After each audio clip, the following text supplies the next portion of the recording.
भूपेंद्र हुड्डा की सरकार में मोटी मलाई खाने वाले नेताओं की अब खैर नहीं है, क्योंकि उनके लिए ईडी जी का जंजाल बन गई है। भूपेंद्र हुड्डा की सरकार में सिस्टम के जरिए मोटा इंतजाम करने वाले नेताओं या उनके साथ में खड़े दूसरे नेताओं के लिए अब ईडी से बचना आसान नहीं होगा, क्योंकि ईडी ने अब ऐसे नेताओं की पूरी लिस्ट तैयार कर ली है। ऐसे सारे नेता रडार पर आ गए हैं जो भूपेंद्र हुड्डा की मदद कर रहे हैं और जिन नेताओं की खुद की कुंडली खराब है, यानी उनके हिसाब किताब में छेद है और उन्होंने गलत हथकंडों के जरिए पैसा कमाने का काम किया है, साम्राज्य खड़ा करने का काम किया है। यही वजह है कि आज की तारीख के अंदर विधायक धर्म सिंह छोकर भगोड़े के तौर पर छिपे फिर रहे हैं। गिरफ्तारी के लिए ईडी उनके पीछे पीछे भाग रही है और वो अपने आप को छुपाने के लिए मजबूर हैं। धर्म सिंह छोकर भूपेंद्र हुड्डा के सबसे बड़े स्पॉन्सरों में शामिल थे और सभी जानते हैं कि 2009 से लेकर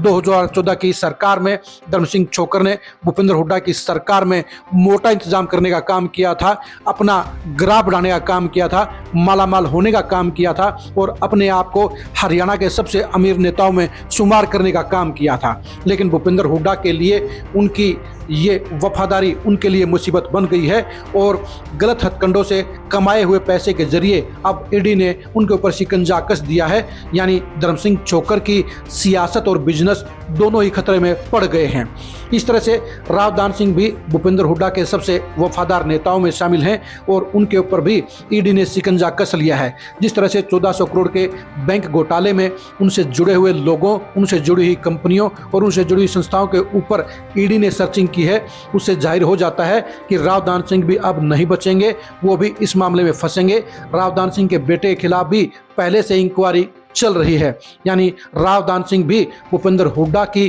तरफदारी करने के कारण और रावदान सिंह भूपेंद्र हुड्डा को फाइनेंस करने के कारण अब मुसीबत में फंस गए हैं। ये भी सही है कि उनके बेटे की कंपनियों के अंदर भी भारी गोलमाल हुआ है और जिस तरह से 1400 करोड़ के बैंक घोटाले में उनका नाम आया है, उससे जाहिर सी बात है कि उनकी खुद की गलतियां हैं, उनके खुद के काले कारनामे हैं, जिनके चलते ईडी को उनके गिरेबान तक पहुंचने की इजाज़त मिल गई है और ईडी इस मामले में उन्हें कोई राहत देने का काम नहीं करेगी, बल्कि उनके खात्मे का पूरा प्रबंध करेगी।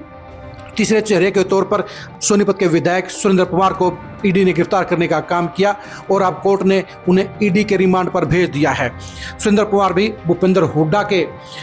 तरफदारों में शामिल हैं, वो उन्हें फाइनेंस करने का काम भी कर रहे हैं। बेशक से सुरेंद्र पवार भूपेंद्र हुड्डा के पुराने साथियों में शामिल नहीं हैं, लेकिन वो इनेलो की सरकार में बड़ा फायदा लेने वाले नेताओं की कतार में शामिल है। वो अभय सिंह चौटाला के समधी दिलबाग सिंह के सिस्टम के एक कड़ी के तौर पर जाने वाले चेहरे हैं। उन्होंने भी चौटाला की सरकार में माइनिंग के जरिए मोटा माल कमाने का काम किया था और माइनिंग घोटाले में ही सुरेंद्र पवार के ऊपर शिकंजा कसा गया है। आपको ये भी याद होगा कि दिलबाग सिंह के खिलाफ भी कुछ महीने पहले ईडी ने कार्रवाई की थी, उनके खिलाफ में कई तरह के मामले दर्ज किए गए थे और अब उसी माइनिंग के घोटाले में ही सुरेंद्र पवार को गिरफ्तार किया गया है। सुरेंद्र पवार भी रातों रात मालामाल होने वाले नेताओं की कतार में शामिल हैं और ये सच्चाई है कि हरियाणा में पिछले 20 साल के दौरान सबसे ज़्यादा माइनिंग के जरिए ही मोटा माल कमाने का काम किया गया और इस मामले में हर पार्टी के नेताओं ने अपने वारे न्यारे करने का काम किया, अपने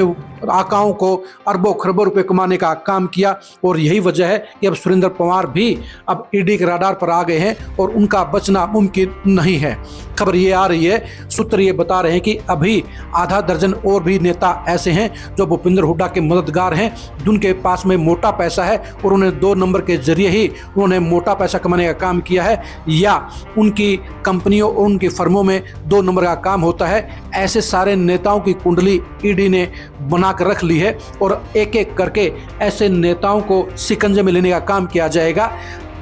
ईडी की रडार पर आने वाले नेताओं की कतार में जहां एक तरफ जितेंद्र भारद्वाज शामिल है, तो वहीं पर आफ्ताब अहमद का नाम भी आ रहा है और इसके साथ साथ सुखबीर कटारिया भी ईडी के रडार पर हैं।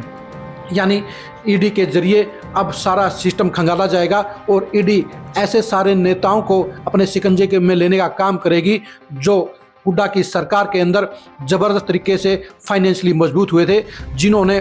ज़मीनी कार्यों के जरिए, जिन्होंने रियल एस्टेट के जरिए और जिन्होंने बड़ी बड़ी CLU कराकर मोटे पैसे कमाने का काम किया था। ऐसे सारे नेताओं की सूची ईडी के पास है और ईडी अब इन सारे नेताओं को नापने का काम करेगी। यानी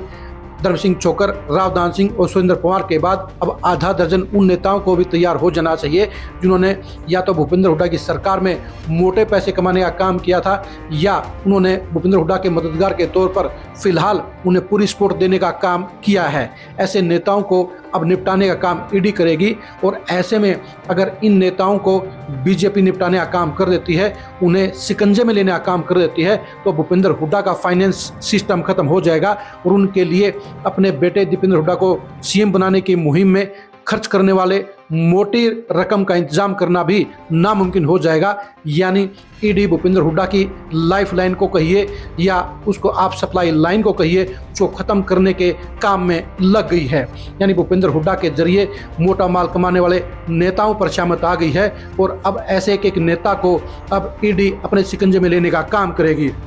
भूपेंद्र हुड्डा के मददगारों के खिलाफ होने वाली कार्रवाई के अंजाम को जानने के लिए आप खरी खरी न्यूज़ के साथ बने रहिए। ईडी के रडार पर और कौन कौन से नेता हैं उनकी लिस्ट को जानने के लिए भी आप खरी खरी न्यूज़ के साथ बने रहिए। ईडी की कार्रवाई के इफेक्ट को और भूपेंद्र हुड्डा की पॉलिटिक्स पर पड़ने वाले परिणाम को जानने के लिए भी आप खरी खरी न्यूज़ के साथ बने रहिए। आप हमारे फेसबुक पेज को फॉलो कीजिए, आप हमारे यूट्यूब चैनल को सब्सक्राइब कीजिए। नमस्कार।